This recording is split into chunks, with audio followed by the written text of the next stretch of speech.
of Allah who is the most merciful and most beneficial. Dear students, hope so कि आप सब खैरियत से होंगे. Students, today we will discuss about further branches of biology.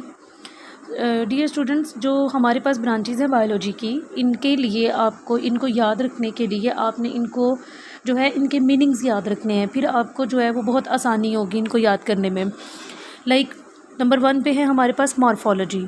Morphology, अब ये देखें लॉगी का मतलब क्या था, हम लोगों ने पढ़ा था थॉट्स और रीजनिंग, ठीक है, या लिविंग थिंग्स की स्टडी करना. बायोलॉजी से ही लॉगी वर्ड निकला है. मॉर्फो का मतलब होता है स्ट्रक्चर, ठीक है, याद रखना है आपने. मॉर्फो का मतलब होता है स्ट्रक्चर, ठीक है. और किसके बारे में, क्योंकि चूँकि आपको पता है कि बायोलॉजी में हम लोग सिर्फ और सिर्फ जो है वो लिविंग थिंग्स के बारे में पढ़ते हैं, लिविंग थिंग्स की स्टडी करते हैं. सो किसके स्ट्रक्चर की बात हो रही है यहाँ पे? लिविंग थिंग के स्ट्रक्चर की बात हो रही है, लिविंग ऑर्गेनिज्म की बात हो रही है, ठीक है. लिविंग ऑर्गेनिज्म में हमारे पास प्लांट्स आ रहे हैं, एनिमल्स आ रहे हैं, ठीक है. तो देखें, this branch deal with the study of form and structure of living organism. Structure of living organism, तो आपने मॉर्फो का मतलब याद रखना है. मॉर्फो का मतलब structure and Loggy morphology. Morphology का मतलब लिविंग ऑर्गेनिज्म के स्ट्रक्चर के बारे में स्टडी करना, ठीक है. आप इसको, मैंने जैसे आपको फर्स्ट लेक्चर में बताया था कि आप इसको जो है वो बड़ा करने के लिए डेफिनेशन को आप इसके साथ लगा सकते हैं. It is the branch of biology, ठीक है, in which we deal with the study of form and structure of living organism. Next आप इसको सारा वही लिख दीजिए. एनाटॉमी. एनाटॉमी का मतलब होता है इंटरनल स्ट्रक्चर. इंटरनल स्ट्रक्चर किसका? लिविंग ऑर्गेनिज्म का. It is the branch of biology. Same इसके साथ भी ऐड करें. Then the study of internal structure is called anatomy. Living organisms के इंटरनल स्ट्रक्चर को स्टडी करना एनाटॉमी कहलाएगा. Then histology. हिस्टो का मतलब होता है टिश्यूज़, ठीक है. Histo mean tissue. तो लिविंग ऑर्गेनिजम्स के जो है वो टिश्यूज़ की स्टडी करना. और आपको पता है कि टिश्यू या सेल जब इकट्ठे होते हैं बहुत सारे सेल्स, तो वो एक टिश्यू बनाते हैं, और टिश्यू इकट्ठे होते हैं तो ऑर्गन बनाते हैं. बहुत सारे ऑर्गन्स जब मिलते हैं तो ऑर्गन सिस्टम बनाते हैं. देन एक इंडिविजुअल जो है वो बनता है. तो टिश्यू जो है आपको पता है आम आँख से तो नहीं नज़र आते, ठीक है, which can not seen by naked eye. तो टिश्यूज़ को हम किससे स्टडी करते हैं? टिश्यू की हम माइक्रोस्कोपिक स्टडी करते हैं. दैट्स वाई इसकी डेफिनेशन में क्या लिखेंगे? The microscopic study of tissue is called histology, ठीक है. The microscopic study of tissue is called histology. Then cell biology. जैसे कि अभी मैं बात कर रही थी कि सेल मिलके क्या बनाते हैं? टिश्यू. तो सेल किसकी? लिविंग थिंग्स के, ठीक है. और सेल जो है याद रखिएगा, सेल की definition, cell is the basic unit of living organism. हमारे लिविंग ऑर्गेनिज्म की जो जितने भी लिविंग ऑर्गेनिज्म है उनकी बॉडी को जो है वो उनके स्ट्रक्चर को और उनके फंक्शन को जो बनाता है वो क्या है? सेल. इसको कहा जाता है बेसिक यूनिट. जैसे लाइक एक बिल्डिंग बनती है तो बिल्डिंग बनाने के लिए उसकी बेस क्या होती है? एक ब्रिक उसकी बेस होती है, ईंट जो है. इसी तरह लिविंग ऑर्गेनिज्म की जो बेस है वो क्या है? सेल, ठीक है. The study of the structure and function of cell and cell organelle is called cell biology. The study of structure and function of cell and cell organelle is called cell biology, ठीक है. Then है physiology. Physio का मतलब होता है functions, ठीक है. Physio का मतलब होता है फंक्शंस.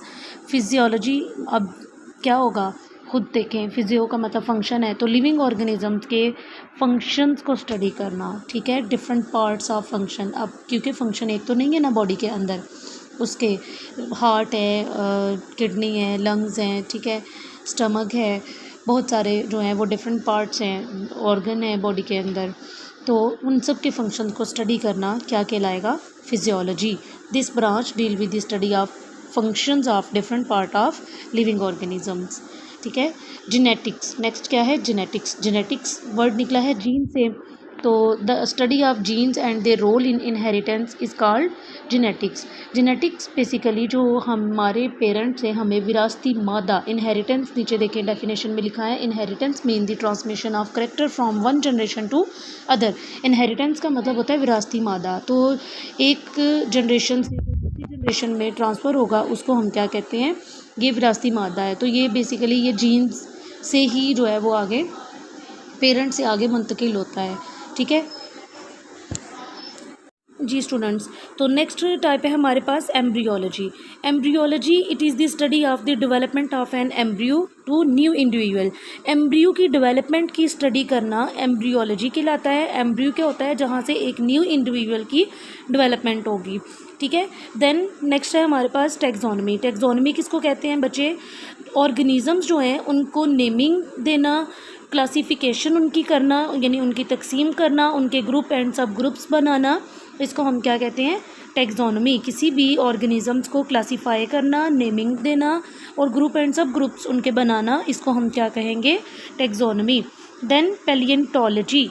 पैलिएंटोलॉजी का मतलब होता है कि फॉसिल्स की स्टडी करना। अब फॉसिल्स किसको कहते हैं बच्चे, एक ऐसे ऑर्गेनिजम्स जो कि नापैद हो चुके हैं, जो ख़त्म हो चुके हैं, ठीक है, वो अब जो अर्थ के ऊपर है एग्जिस्ट नहीं करते, ठीक है, उनको जो है निकाल कर ज़मीन से, लाइक उनकी डेड बॉडीज़ निकाल कर उनकी स्टडी करना, उसको हम कहते हैं, उनकी जो ऑर्गेनिज़म एक्सटिंक्ट हो चुके हैं। एक्सटिंक्ट का मतलब होता है नापैद हो चुका, ख़त्म हो चुका।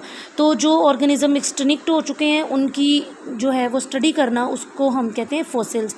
तो यहाँ पे उन्होंने जस्ट स्मॉल एक छोटी सी डेफिनेशन लिख दी है, it is the study of fossils. तो फॉसिल्स को जो है वो आगे उन्होंने डिफ़ाइन किया, which are the remain of extinct organism, ठीक है, जो ऑर्गेनिज़म्स ख़त्म हो चुके हैं, नापैद हो चुके हैं, उनको निकाल कर जो है वो स्टडी करना पैलिएंटोलॉजी कहलाएगा। Then environmental biology. Environmental biology किसको कहते हैं, it deal with the study of the interaction between the organism and their environment. बच्चे जो इन्वायरमेंट की, ऑर्गेनिज़म्स की दरमियान जो इंट्रैक्शन होगी, यानी कि ऑर्गेनिज़म्स जो जानदार हैं, हमारी जो माहौल के साथ जो इंट्रैक्शन है उसको हम क्या कहेंगे, इन्वायरमेंटल बायोलॉजी। यानी कि इन्वायरमेंट के साथ जो ऑर्गेनिज़म्स की इंट्रैक्शन होगी दोनों के दरमियान, उसको स्टडी करना इन्वायरमेंटल बायोलॉजी कहलाएगा। Then socio biology. Socio biology किसको कहेंगे, सोशल बिहेवियर के बारे में जो है वो स्टडी करना। सोशल बिहेवियर किसका, लिविंग थिंग्स का ना। This branch deal with the study of social behaviour. Social का मतलब होता है लाइक माशरती के जो लिविंग ऑर्गेनिज्म है, इनका जो है वो सोशल बिहेवियर कैसा है, दूसरे लोगों के साथ जो है वो इनका बिहेवियर कैसा होता है। लाइक यहाँ पे हम एनिमल्स की बात कर रहे हैं। This branch deal with the study of social behaviour of the animal that make society. ऐसे एनिमल्स जो कि सोसाइटीज़ बना के रहते हैं, लाइक हमने जो है वो बच्चे कुछ ऐसे ऑर्गेनिजम्स भी होते हैं जो कॉलोनीज़ वगैरह बना के रहते हैं, ऑर्गेनिज्म भी होते हैं, जिसमें हमारे पास एक एग्जांपल आ जाती है वॉलवक्स की, ठीक है। जैसे हम लोग रहते हैं ना इकट्ठे होके, लेकिन एक जैसे कॉलोनीज़ या टाउन्स वगैरह बना के रहते हैं हम लोग, इसी तरह जो एनिमल्स हैं वो भी जो है वो सोसाइटीज़ बना के रहते हैं इकट्ठे। मतलब ऐसा नहीं है कि एक ही कैटेगरी के एनिमल्स वहाँ पे होंगे, वहाँ पे 2-3 कैटेगरीज़ हो सकती हैं, लेकिन वो एक ही जगह पे जो है वो मिलजुल के रहते हैं सोसाइटीज़ वगैरह बना के, ठीक है। तो उनका जो एक दूसरे के साथ बिहेवियर होगा उसको स्टडी करना सोशियो बायोलॉजी कहलाएगा, उनके बिहेवियर को स्टडी करना। नेक्स्ट आ जाता है पैरासाइटोलॉजी। पैरासाइट कहते हैं जो बहुत छोटे ऑर्गेनिजम्स होते हैं, parasitology. This branch deal with the study of parasites, ठीक है। Parasites are the organism that take food and shelter from living host and in return harm them. Then next आ जाता है बायोटेक्नोलॉजी। बायोटेक्नोलॉजी किसको कहते हैं, it deal with the practical application of living organism to make substances for the welfare of Mankind.